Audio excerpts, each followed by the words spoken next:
back again to my YouTube channel. Anong oras na ba? 5, magpa 5:20. Ang cellphone mo. Magtatapon ng basura si Marvin, tapos magpapainit na rin niya ng sasakyan. Nasa kwarto yung cellphone mo? Okay. Nakaready na rin yung pagkain ko. Naiwan ni Marvin yung gloves niya. Lamig kasi. Ang init nitong itong jacket na binili namin sa Costco. Ang ganda.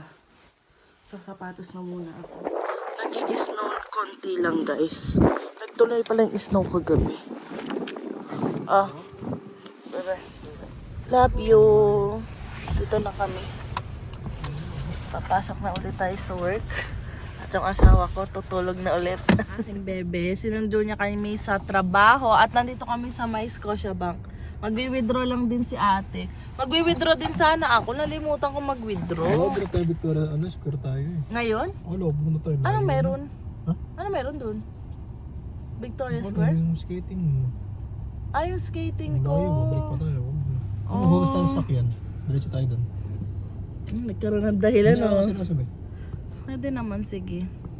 Tapos, nagluto na si Ate Pam ng yung seafood. Wag na, dali na natin. Uwi pa tayo. Wala pamunas. Nasaan pa muna? Sa bahay. Sa bahay. Sige. Ayun. Pupunta kami ng Walmart, guys. Gusto kong magluto ng scampi. Pasta. Yun. Magluluto ako. Meron na naman ako ingredients dito. Punta lang kami ng Walmart para bumili, guys.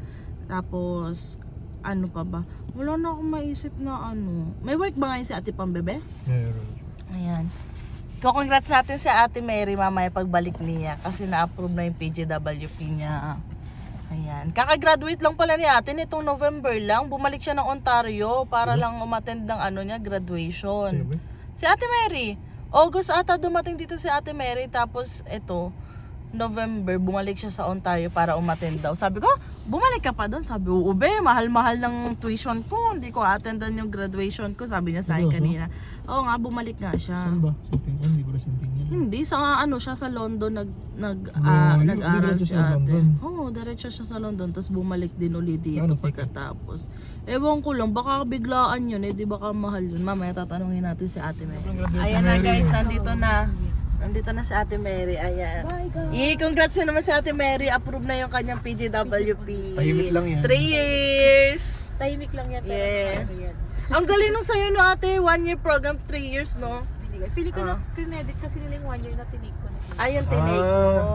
Okay. Pero ilang years talaga program mo? Yung una, 3 years. 3 years. Tapos, Nag-ship si ate, 1 year. So, kaya At saka kukulat. at least wala ka nang iisipin to, di ba? For PR. Kasi ang daming for PR na yung next na hihintayin niya. Bye ate! Happy New Year! Bye-bye! See you tomorrow. See you tomorrow. Tomorrow. Tapos kami, tomorrow ulit. Mag-work ulit tayo tomorrow. So kami, uwi na. Sino pinawayan mo? Doon, kasi na yun. Ha? Kumakaway ka dyan. May tao ba doon? May kumaway sa kanya.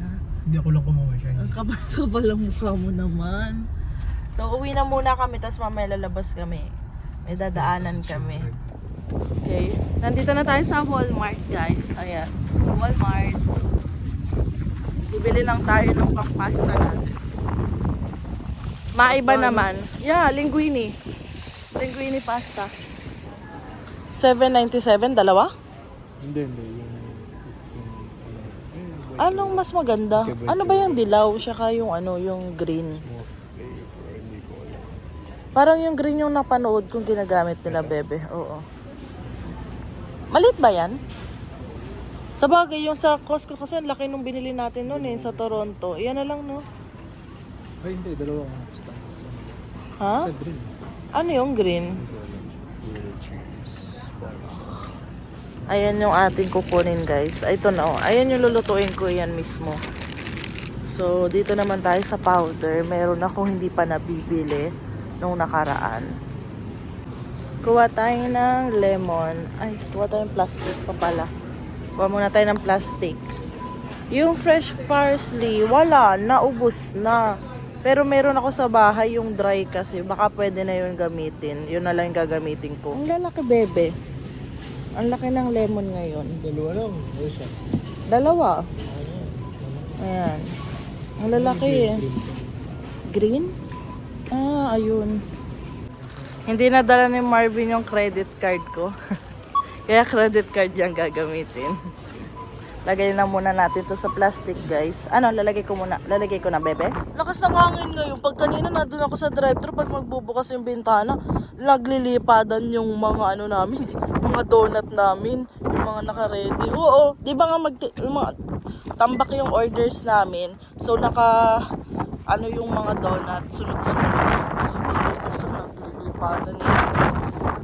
Kaya hawak-hawak ko. Ayan na guys, mag-ready na tayo ng pasta. Ito yung seafood. Tapos nire-ready to nila ate. Lalagyan ng pera. Ayan, lagyan na natin ng pamienta. Lagyan natin ng garlic powder, asin,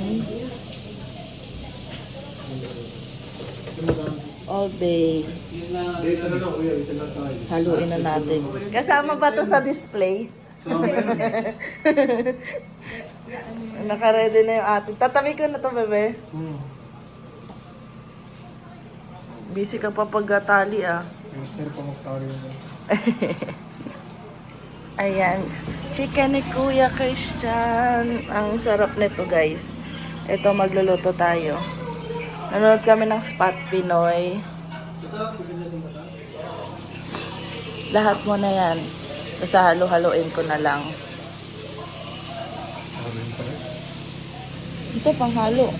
Haluin natin.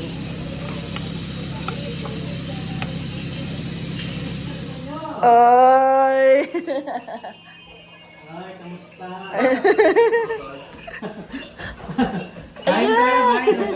Hello. Ay! Bebe! Ano niluluto mo? Scampi. Scampi. Tapos na siya, lagyan na lang natin. Wala akong nabili na parsley. Ano yan? Fresh. Naka ano? Parsley pa rin. Yung flakes nga lang. Ah, okay lang yan. Wala tayo ng fresh. Okay lang. Be, baka ilagay mo na sa ano, pag nasa lalagyan na.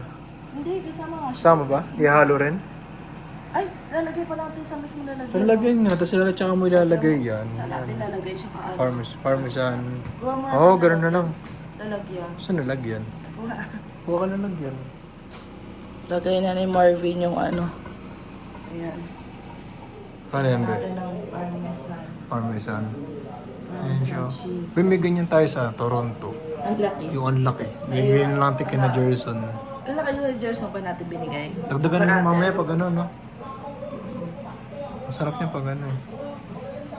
Baka doon sa Costco galing yun eh. O kaso nga eh, hindi naman natin laging ginagamit. Saan mo dagdagan pa ng cheese? Mamaya na. Mukha nang mamahalin. Ha? Mukha nang mamahalin. Ano na, mukhang plain lang eh. So ilalim yun, madaming hipon. Pag sa hotel kasi lagyan mong parmesan, dagdag na yun agad ng ano, 50 cents? 50 pesos. Minsan 50 pesos? 100. Mahal Tapos naman. maglagay ka lang nito. Mahal na to. Pang this. Sa inyo, no? design lang. Sa inyo, no? Sa mga hotel, ganun daw yun. Okay na. Picture mga bebe. Happy New Year, guys! Hindi maganda yung boses natin. So, ayan. Panibagong taon, panibagong pag-asa para sa ating lahat. Sa lahat na may pinagdadaanan, hindi naman ako lang. Alam ko madami tayo. Pero yun, patuloy lang tayong lalaban. Hanggat, basta magpasalamat lang tayo kasi everyday gumigising tayo. Yun yung pinaka-ano ni Marvin na pinapasalamat niya kasi syempre everyday gumigising, everyday pwede mo mabago yung buhay mo, 'di ba? Syempre nasa iyo naman yan kung ano yung gusto mo mangyari sa buhay mo. So ayun, gusto ko nang magpaalam sa inyo at mag-thank you sa inyo sa lahat ng suporta sa amin mula nung dumating kami dito sa Canada. Hindi pa man sa atin binibigay ngayon yung magandang balita pero alam natin na dadating din yan. 'Di ba? Kasi ngayon, kailangan lang talaga natin paghirapan pa ng bonggang-bongga. Hindi man tayo tulad ng iba kasi syempre yung iba, alam natin hindi tayo kasing galing nila, hindi tayo... Basta, alam mo na malagi pag mga Pilipino lagi naman magko-compare yan. Bakit ikaw wala pang ganito, si ganito, ganyan. O bakit ikaw hindi ka pa rin ganito, ganyan ka, nauna pa sa iyan.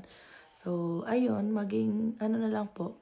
Thankful naman kami sa mga nangyayari sa buhay namin dito sa Canada kahit hindi naman ganun kaganda pero na-enjoy naman namin kahit sabihin mo na hirap yung buhay namin dito. Sabihin nila na anong kakaingitan sa amin hindi naman namin nakukuha. Yung ganto ganyan, hindi naman kami permanent, puro utang, ganto. Pero okay lang. Kung ano pong sabihin nyo, kung dyan po kayo magiging masaya, okay lang. Ayan, basta kami, wala naman po kami ginagawa sa inyong masama. Kaya, ano lang, go lang kami sa buhay namin kasi kami masaya naman kami ni Marvin. Yun naman yung mahalaga sa amin.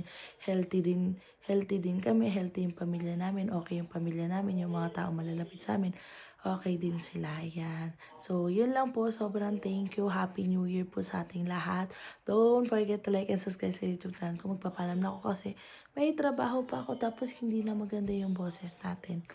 Sana naman hindi mawalan yung boses natin. So, yun lang. Bye-bye guys.